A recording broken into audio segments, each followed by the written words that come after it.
doubles partners?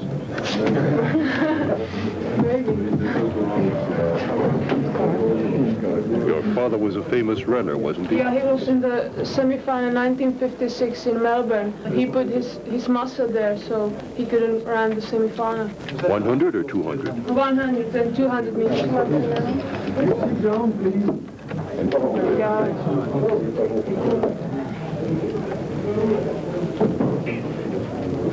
His first name? Yes. William. What's Willem?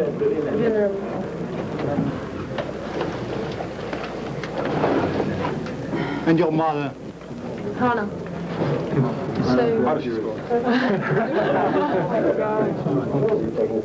Any brothers or sisters? I have a brother. What is his name? William.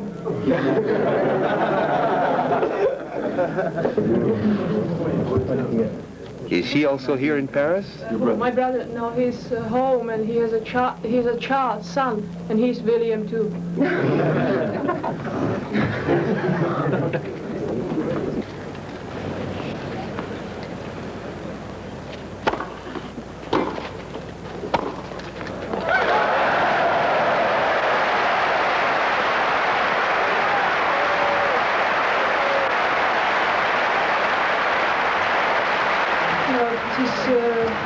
One of the biggest tournaments in the world, and I never beat Chris on clay.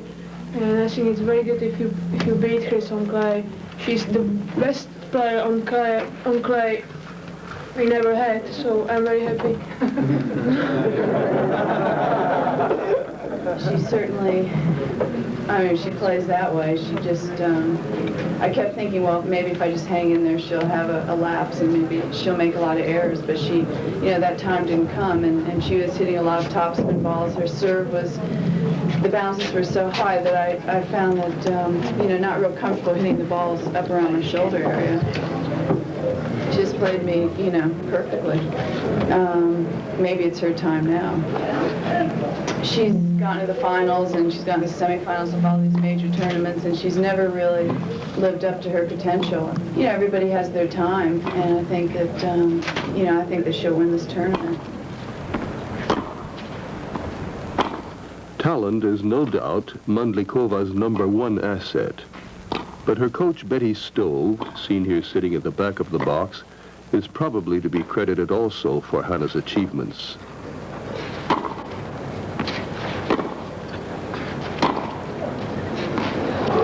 Betty Stove, a Dutch player, was long among the top 10, winning a few Roland Garros and Wimbledon doubles and mixed titles.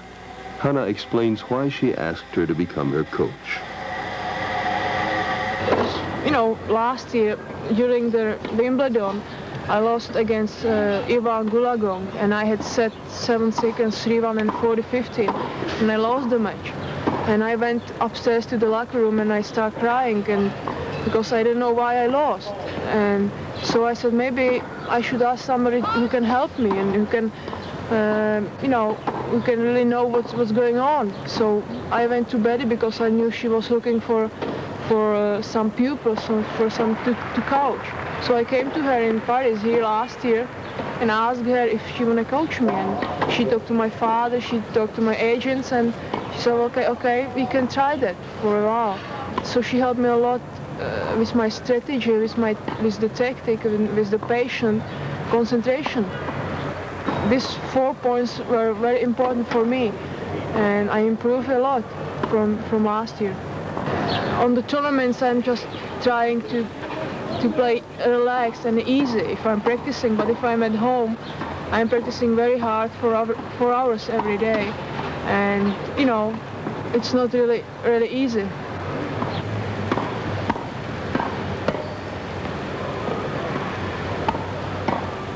When I start to play tennis, I look everywhere, you know, what is going on, and I ask my mother what is for dinner tonight. And when I was younger, 5 years ago, but I don't have any other problem with that anymore. I concentrate very much on this, and I think I'm concentrating now whole match and for every point. Her newly acquired patience and concentration now provide her with the clear-sightedness she needed to apply the chosen strategies.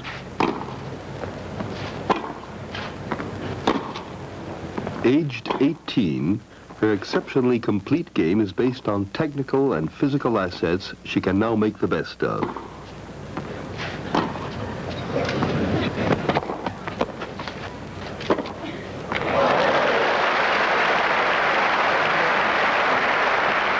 Let's first have a look at her forehand.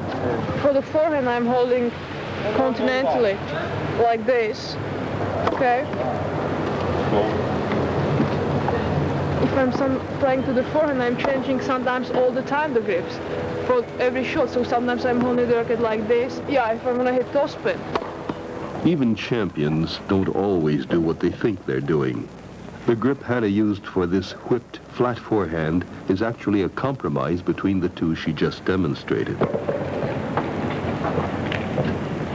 So it's a slightly closed forehand grip, and it's the only one she uses, for she does not change grips for slices.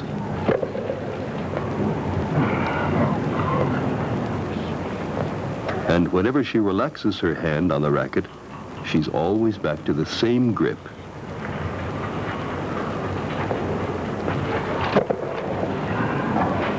Even for topspin.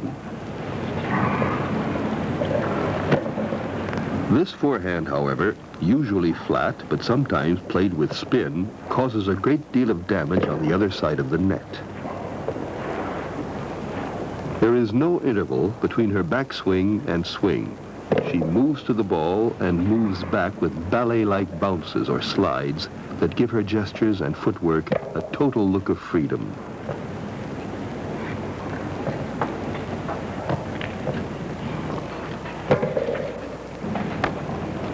Hannah's forehand is actually a classical one, beginning as it should by a shoulder rotation. Her backswing is a relatively large one, and her front foot touches the ground at the very moment she begins her swing. The ball is struck when opposite the front foot, and she follows through as she begins to move back to ready position. It all looks easy, but it's based on footwork perfection.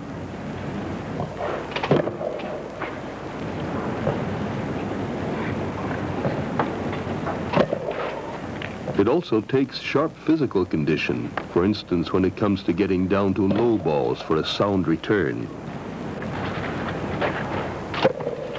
Last of all, her movements are perfectly fitted to any kind of ball, so that she can spin even high ones.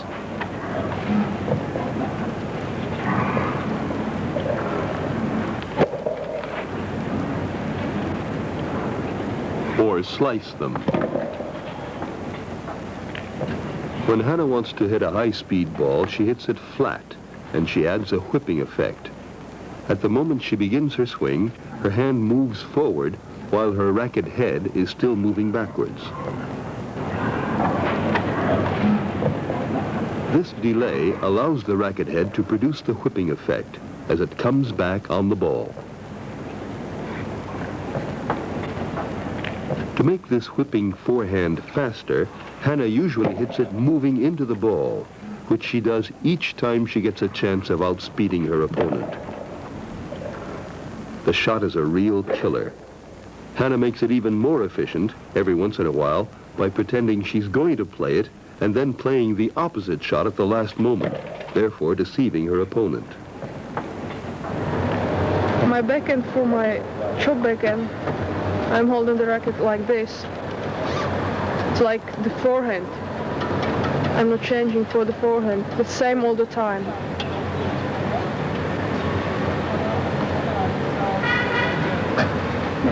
And for the left, I go a little bit to the left, and my hands go a little bit to the left. You see that? Okay. Here again, what Hannah feels about her grips doesn't exactly match what we see. She does use the same grip for both basic ground strokes, but she makes no exception for topspin backhands.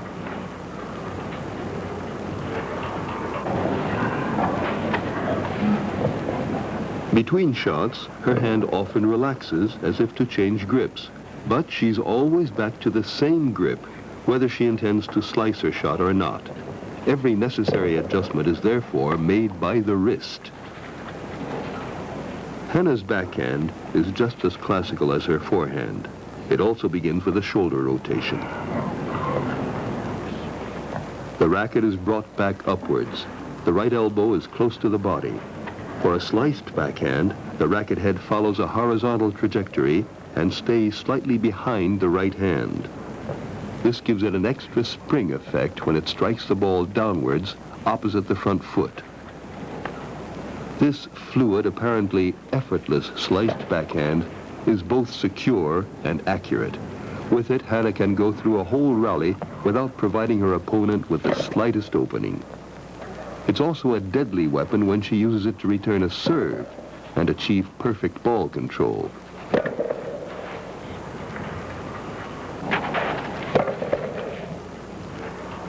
For spin, Hannah doesn't change anything until the very end of her backswing.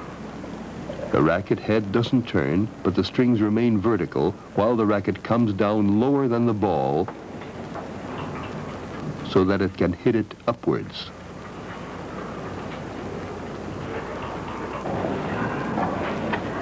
Topspin backhands demand more effort and give less precision than sliced backhands, but they can be hit harder.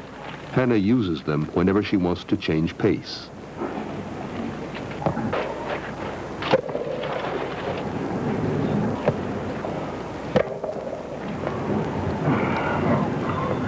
Now let's have a look at Hannah's serve. This time, her grip matches the one she shows us. Here again, her coordination is outstanding, and her first serve is probably one of the most efficient in women's tennis.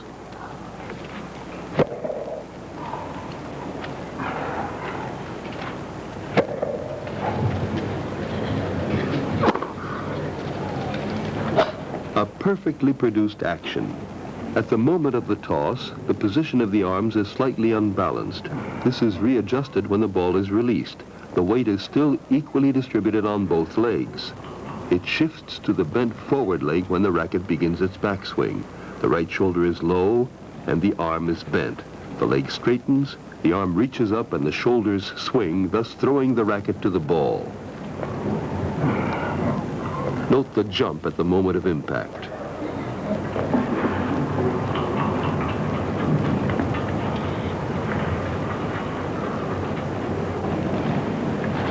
Seen from another perspective, the racket swing will demonstrate even better the way Hannah's shoulder, arm, and wrist work together.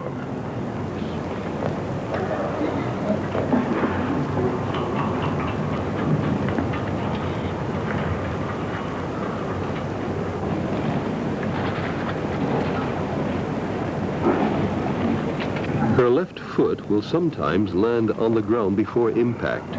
This is a serious drawback on the efficiency of her serve.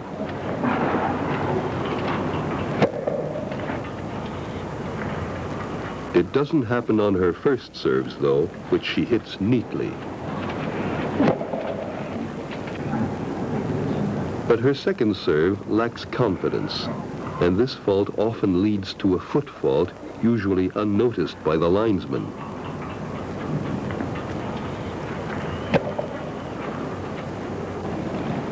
Hannah knows about this handicap. When asked about what she could improve in her game, it's the only thing she mentions. I think still my second serve and, consistency. I can play good matches. I can play 4 tournaments in a row. I can win four tournaments in a row. But then I lost some nobody. Because I'm mentally tired, I'm tired physically, and that's not, if you're tired, you should stop playing tennis and go for a holiday.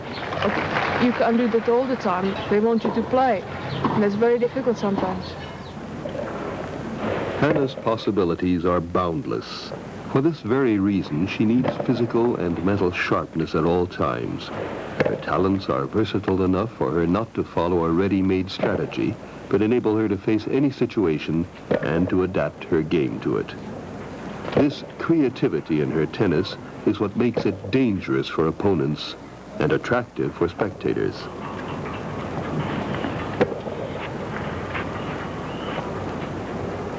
Her game is alternately touch and power, baseline steadiness and volley audacity.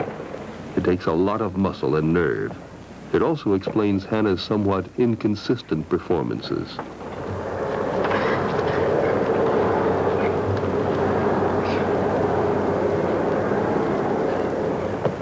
Hannah never spares her footwork. She's fast as her father was, and therefore difficult to take by surprise. Add quickness of reaction and eye for ground covering, and you'll understand why she's more of a net player even on clay.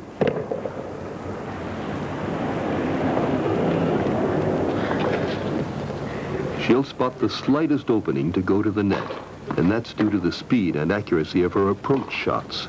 She's always moving into the ball when she's hitting those.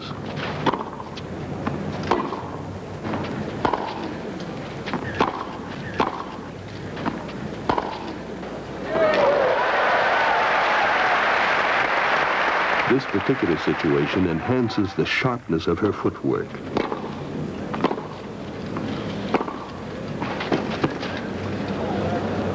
The same point seen from a wider angle reveals strategic audacity.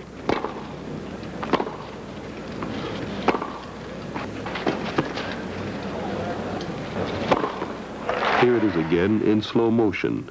Notice Hannah's technique.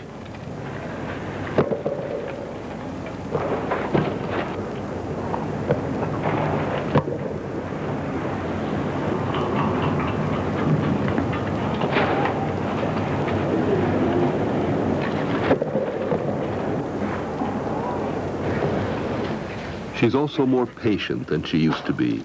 She's capable of waiting a long time for the opening that will allow her to make the kill.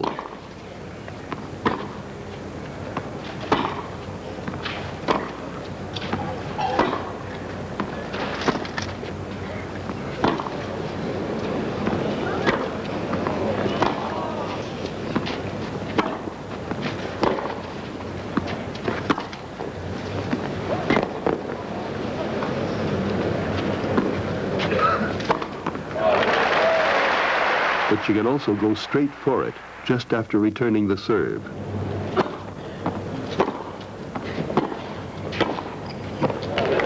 Of course, she often follows her first serve to the net. Here it is again in slow motion.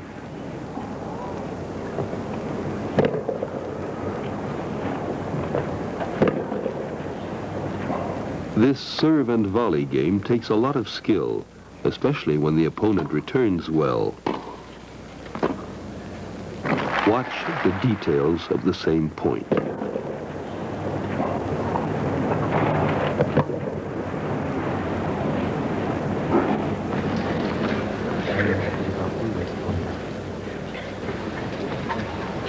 When there's an opening for it, Hannah will delay her approach to the net to deceive her opponent.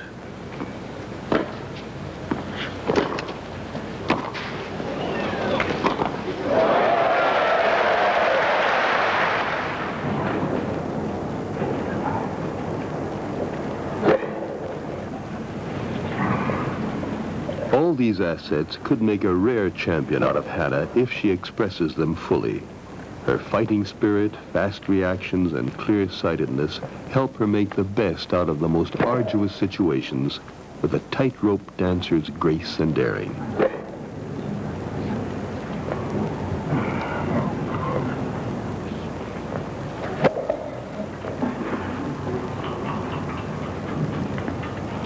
That's the way she won at Roland Garros in 1981, a year when the draw included just about all of the world's best players.